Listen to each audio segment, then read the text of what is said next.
Huzur, this is verse number 71 from Surah Bani Israel. A'udhu billahi minash shaitanir rajeem.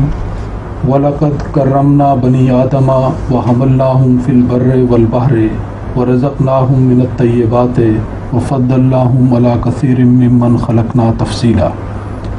Indeed, we have honored the children of Adam, and we carry them by land and sea, and provide them with good things, and have exalted them far above many of those whom we have created. Could you kindly explain to us the meaning of وَفَضَّلْنَاهُمْ عَلَى كَثِيرٍ مِّمَّنْ خَلَقْنَا تَفْضِيلًا?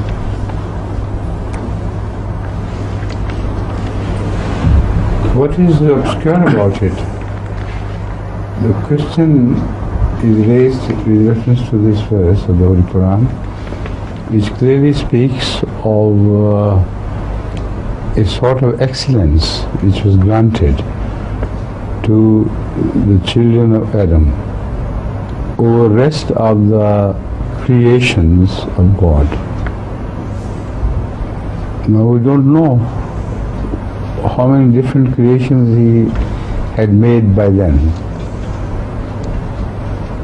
In fact, some angels were created in a superior manner than that of the children of Israel, of Adam.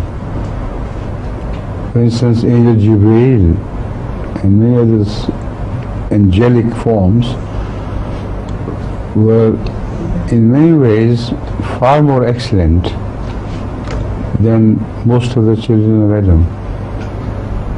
So this is a declaration of the Holy Quran which applies to the generalities of creation. You understand the point? Or no? Is this what is bothering you? You see, they are superior to all the animals, for instance. There is no exception. But they are not superior to all the creation. That is the thrust of the matter. Now you understand?